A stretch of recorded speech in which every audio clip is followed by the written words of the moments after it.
Прывітанне, паважанае гаспадарства. Сёння я хочу пагутарыць аб такой штуке, як я называю асноўнай хваробай беларусаў. Я калі першыя разы стаў ездзіць ва ўкраіну, мне вельмі часта ўзнікала пытанне, чаму заўсёды знойдзеш, хто там дапаможа, чаму людзі цікавяцца, распытваюць, падказваюць, як што надо. А ў нас, на жаль, такое ўражанне, што людзям на ўсё начхаць. Я спачатку каціў бочкі на беларусаў, што мол яны такія кепскія, потым пачаўшы аналізировать і цікавіцца, знайшоў адказ, як мне падаецца, на это пытанне. Людзі нашы загнаны в адзін псіхалагічны стан. Итак, про гэта раскажа спадар. Вітання, меня зовут Дмитрий Мартинович, я психолог, працаваў 1,5 года у больнице районной, затым 3 года в соцслужбе. И дякую, что запросили меня поговорить на эту тему. Ну, здоров'я, і самому цікаво, і будеш для людей корисно. Да. Ну і як ви лічите, що за стан у беларусаў? Да, до речі, одразу хотел бы попросить прощения, я буду казать по-русски, потому что мне простее. Вот. Итак, меня пригласили вот сегодня поговорить на тему изученная, выученная бездопоможность. Значит, что немножко бы хотел бы пояснить для всех, что это значит. Этот термин означает, что когда живое существо, даже не только человек, но и проводили исследования на собаках, когда живое существо не видит качественной связи между приложенными усилиями и результатом на выходе из этих. Когда человек просто забивается в какой-то комок, если с ним случается подряд несколько каких-то плохих вещей, и он видит, что у него не получается раз, два, три, и, следовательно, зачем стараться. Так, а як познать человека вот по поводинам, потому что он пытает, як познать, что вот этот конкретно человек, худшее за все в этот стан попал? Ну, по нему сразу будет видно это. Ну, это немножко как бы как бы немножко тоже историю расскажу и как бы и пример приведу. Как бы этот термин был открыт в 1967 году американскими учеными Майером и Селигманом. Как они выявили этот термин, как бы из чего все повелось? Сначала они проводили исследования на собаках. Они помещали, были две группы испытуемых собак, они помещали одну группу испытуемых в коробке и вторую тоже в коробке. Но в первой коробке собаки не подвергались электрическому току, а во второй коробке собаки подвергались электрическому току. Проведя несколько серий ударов электрическим током, эту группу, первую и вторую, помещали уже в другие коробки, где был промежуток, такая стена, которую можно было перепрыгнуть в другой конец коробки, где пол уже не ударял ток. И они выявили, что первая группа собак, которая не подвергалась электрическому току, спокойно проходила это испытание, просто перепрыгнув через препятствия, и оставалась в таком положении, где ток не бьет. А вторая группа собак, уже привыкшая, что постоянно к ним били ток, и пол был весь издавал электрический ток, они просто забивались в уголок и просто скулили, никак не реагируя, хотя видя, что можно перепрыгнуть и, возможно, там будет спасение. Одним словом, пробачте, перебью, одним словом, выходит, что яны не верили в то, что бачили своими очима. Да, они просто не верили в свои силы, как бы это, и почему я именно сказал, что живое существо не видит разницы. Это относится не только к человеку, но и к животным. Потому что если человек, животное, неважно, он видит, что раз не получилось, два не получилось, то как бы зачем смысл стараться, если все равно будет то же самое, что как и до этого. Ну так, а коли человека, ну вот, сустракаешь человек, ты ж не одразу зразумеешь, як ви говорите, що він в этом Сразу видно, да? Ну чому? Чоловік може йти, от, наприклад, ти говориш, слухай, пошли зробимо тут штуку, что он откажет на такое, вот человек в таком стане? Ну, смотря какую штуку вы предложите. Ну, пошли, наприклад, ну що ж такое придумать, пошли, наприклад, подадим яку-нибудь петицию куди-небудь, щоб вирішити какое-то питання. Вот я, как я уже сказал, в зависимости, это распространяется не на все. Допустим, человек, который, например, у него не получается что-то, например, на любовном фронте, да, допустим, как вот, привет моим знакомым, Допустим, он встречается с девушкой, видит, что одна плохая девушка, вторая, третья, четвертая, пятая, и вот он уже видит, что зачем пробовать с девушками, если, допустим, до этого были неплохие отношения, он уже не верит в будущие отношения. Но это не значит, что он с вами не пойдет на петицию. Он пойдет с вами на петицию. Но если вы с ним предложите, допустим, с кем-то познакомиться, с девушкой, он уже не пойдет, потому что он помнит предыдущий свой опыт. Ну, а, наприклад, коли міняють умови праці, наприклад, чоловік виходить, його в кінці місяця регулярно, скажімо, на протягу года міняється графік, що в кінці місяця ти просто не ведаєш, коли тобі на працю. Это может повпливать на то, чтобы человек в такий стан попал? Ну, конечно, здесь все факторы воздействуют. Если насчет работы, то человек, как бы, если по поводу работы договорить, что, конечно же, если человек работает всю жизнь на одном месте работы, да, и терпит там всякие что-то, не знаю, издевательства над ним, там, снижает зарплату, урезает там график, еще что-то, и человек все равно остается, конечно же, все признаки налицо, потому что он это либо терпит, либо уходит из этого. Если он это терпит, значит, да. Значит, он хоче да, за он уже все. в этом состоянии, да. Ну, а наскільки хутко, от як ви назирали і лічите, можна чоловіка загнати в цей стан? От коли чоловік от не був, наприклад, прийшов, і він розлічував, що от тут буде добрий заробок, от тут будуть добрі дівчата. Ну от скільки примерно треба, щоб йому різні несподіванки робили, де від його нічого не залежить, щоб він от в цей стан попав? Ну, как бы, как это говорится, каждая личность индивидуальна, у каждого по-разному, но я точно сроки не могу сказать, как я уже сказал, что у каждого человека это по-разному, но очень быстро, потому что... Быстро? Да, Хутко? да. Ну, минимум, по-вашему, сколько? Я говорю, что я сроки не могу никакие примерно приводить, да, ну, допустим, если возвращаясь к тем же исследованиям ученым, да, и к собакам, и тоже проводили исследования и японцы, и русские тоже, они проводили исследования, исходя, допустим, из каких-то определенных факторов, то бишь, значит, если вот собаку проводить, да, насчет тока. Если на людях проводили, то, допустим, звуковыми каким-то, вот даже как сейчас у нас, звуковые условия. Либо проводили, вот тоже интересный пример, в пансионате для престарелых людей, да. Там, например, вот, там были исследования 4 недели, вот, и там наблюдалось именно в течение 4 недель кардинальный сдвиг. Там тоже были две срезы, два, как и собак, да, первая группа и вторая, только там были пенсионеры. Только 4 тижні? Да, 4 тижні. 4 тижні і... Да. Ну там, конечно же, корреляция, то бишь там... Не, ну я розумію, да. Що ну, мінімум некоторых людей можна навіть вот за да. такий термін короткий загнати. Это, а коли чоловік, наприклад, пропрацював год, то це вже навіть питання може не бути. Ну, добре, з цим все зрозуміли.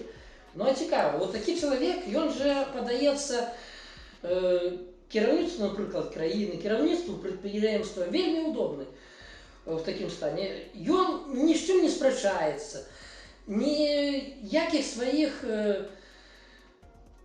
жаданий не озвучує. Він робить, що йому сказали, його пихнули, як кажуть, ногою, і він пішов. Його припинив, і він став. Його посадив, і він сидить. Так це добре чи кепсько для громадства, для держави, для керівництва підприємства, як по-вашому? Такие люди. Это не только по мне, это, по-моему, для всех общая проблема. Ну чому? Ну я лічу, що це файно. Ну... Моє керівництво, наприклад, лічить, що це просто вищий клас. Ваше керівництво на роботі или на в праці, на праці. А, на праці? Ну, в державі у нас теж це є, но ближе і на праці це робиться. Ну і? Ну, понимаете, тут, ну, как бы это уже от себя добавляет. Ну, само собой, ну вы же понимаете, тут такое получается, что, надеюсь, что я не прав, а тут другое совсем получается, что куда податься? Допустим, я управляющий, да, и мне говорят, что говорят, приказывают делать то, что я не хочу делать, да? Но я понимаю, что если это не сделаю, меня уволят. А куда пойти? Не, ну это один момент, но я розумію. Это вы говорите, что не такие они кепские, их может быть нема вийти. Добре, хай буде так, з одного боку. Но з другого боку, от зовсім шароговий, скажем там, керівця грузової машини, вартовник, скажем, грузчик, звичайний бухгалтер. Коли він в такому стані для організації, це без розниці, добре, кепсько, як? Ну тут уже опять возвращаясь к ученым. Ну, само собой. Например, считается, что в одних случаях полезно, в других нет. Объясню. О, як цікаво. Да. Допустим, если вот мы возьмем какую конкретную организацию возьмем, да, то, допустим, человек, который, например, управляющий, да, если человек управляющий в этом состоянии, то, конечно же, плохо для самой организации. Но, например, в той же организации начальник охраны в таком состоянии, это будет лучше. Я надеюсь, Для кого? это будет тоже лучше для организации, потому что... Прикольно, вы Да. меня шашиковали. Я лечу наоборот, чему? Ну, потому что, когда человек управляющий, он должен верить, что будет все хорошо в этой организации и стараться это делать. А, например, если начальник охраны будет считать, что все люди хорошие, и нужно за ними так сильно бдительно глядеть, всматриваться, да, то это будет хуже, потому что он будет пропускать какие-то мелочевки, допустим, там воровать будет больше, еще что-то. Так это наоборот, это Да. виходить, що це стан буде кепський, тому що чоловік буде, може він буде думати, що всі такі добрі, а може йому буде просто плювати, ну і що я можу, ну всі крадуть, ну що зробиш, ну блін, ну. Так виходить? Ну так считают ученые американские. А ви в житті от раді цікавості бачили підтвердження такого? Я не говорю про конкретно вот такое там красть, а что человек, которому все плевать, тому, и не тому, что он такие кепский, а тому, что вот он загнал в этот стан, что от его организации одна шкода. Бачите такое сами? Да, я смотрел, но еще раз хочу подчеркнуть, что не нужно путать понятия вот, о той теме, о которой мы говорим, выученная беспомощность и депрессия. Это разные вещи. Допустим, человек в депрессии, это да, это общее состояние человека.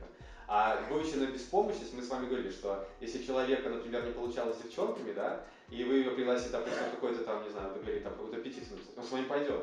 Ну, допустим, вы предложите ему пойти с девчонками познакомиться, он с вами не пойдет. И наоборот, человек, который носил петиции 88 раз, ему отказывали, он не пойдет с вами подавать 89-ю петицию, а знакомиться с девчонками пойдет. Вот так вот Да. цікаво. Одним словом, ничего не бывает черно-белое, все Да. все-таки Это разноколеровое. разные понятия, да. На вот такой ситуации разноколеровое. Ну, А в своей практике, да, конечно же, видел, но в основном это, конечно же, я видел у пожилых людей. Вот, на ту тему, что мы говорили с вами, что ученые тоже проводили именно в пансионате среди пожилых людей. Потому что, когда, например, человек, вот я в больнице работал, допустим, и там отделение было после реанимации, да, когда человек вот там был на грани жизни и смерти, я приходил, по работе нужно было делать обходы, и вот я с ними общался, то зачастую не получалось никакого диалога, я просто их выслушивал, они просто плакали. Не, ну так я вам приведу приклад людей зовсім не пожилого, не сталого узроста, а людей 30-40. У меня, наприклад, была однойчы на праці ситуація, коли нас просто тупо поспробували подманом звольнити. Ну, натурально, ти прийшов, при тим, що подобрали момент, коли кожен чоловік був після дежурства, то, одним словом, він сонний, він не до кінця мог сконцентруватися і віддати собі отчет у тим, що він зараз підписує, йому дали підписати, и потом после этого сразу, ну все, теперь вот тебе обходный, иди ты звольненный. Человек стоит, это прикладно такая ситуация. И, например, когда мы тогда змагались с этой ситуацией, вышла такая штука, что кто-то пошел, скажем, 6 из 10 человек, а 4 человека не пошли. И они доказывали, вот прикладно так. А что там дальше? Кто мы такие? Мы все равно ничего не можем. Но это что, не той стан выходит у них? Ну, смотря это, понимаете, одно дело со стороны смотреть, а другое дело поговорить с этими людьми. Если вы говорите, что некоторые ушли, а некоторые остались, да? Не, они остались все. Просто частка приняла. Ну, що зробиш? Тому що я не договорю, далее же была цікава штука. Далее поспробовали перевести на договор подряда, по которому в 2 раза меньше был бы заработок, без выходных, без законных выходных, без отпусков и всего. И вот эти 4 человека решили, что лепей так, чем не я. Потому что от нас все равно ничего не залежит, и от того, что мы некуда пойдем, нечего добиваться, нечто робить, все равно ничего не изменится. Все равно с нами зробят, что хочут. Это нет? Ну да, согласен. То есть это сейчас понял, да. Эти 4 человека выходят были в этом стане. Да, но если, как вы говорите, ну, мы же живем в одном государстве, да, да, зачастую мы видим, да, что как бы там куда-то обращаться, да, нет. Ну, в принципе, даже я вот сегодня в больницу ездил. Ну, Тоже расскажите. больная тема. Вы ж не называете конкретную установу, тому Ну да, да. Ну вот обманно. объехал 3 поликлиники и ничего не прошел. Вот. Как бы тоже с этой ситуацией. Я даже готов, наверное, деньги заплатить, чтобы просто быстро пройти, но это невозможно. Вот, поэтому, но это не значит, что я мирюсь. Нет, я все равно в конце концов добьюсь своего, да. Просто мне жалко времени на это. Но я с этим мириться не буду. А если насчет вот этой ситуации, что вы на работе, ну, люди смирились, значит, да, они это приняли, да, значит, они находятся в этом В этом состоянии. стане. Да, да. І просто чому я і ролик это захотів робити, як я вже говорив, з-за того, що я бачу у нас, і що я бачу в той же Україні, це колосальна розниця. Просто, я б сказав, космос, яка розниця. Наскільки українці люблять так само говорити, що вони такі всі загнані, вони ні на що не здольні. Дороженькі, не подманывайте себе, добре? От у нас, прикладно із цієї пісні, у вас треба признати ні. Хоча так само люди є різні, але я з усім забитих не зустрів ні разу. От так от щиро говорю, ні одного. І я просто бачу, що у нас це розповсюджено, вельми розповсюджено в Білорусі. Потому что вы живете в Беларуси. Ну, Я про то, что, понимаете, не зря же эта тема была открыта в Америке, да? В чому? Америке тоже такие люди есть. Ні, так я розумію, але сутність у тим, що я ще к чому це хочу сказати. У нас лічать, що білоруси, що це така ментальність у нас, що ми такі від природи. Чарка да шкварка, да? Так, так. І що без розниці нічого з нами не зробиш, ми просто такі. Но виходить, що ми не просто такі. Ми просто в це попали, так же виходить? Гомо советикус. Ну, виходить, от виходить, я прав. Тому господарство, я лічу, тут вполне добрая інформація вам дадена. Господарство, глядите, часом не трапили ви у гэты стан. Берите себе на узброение, что и як вы можете в этой ситуации робить, и спробуйте менять нечто в своем житті. Тому что, ведаете, коли вы ничего со своим життям не зробите, то больше никто з ним докладно ничего не зробить. Ну хотя бы тому, что вам на вас наплевать.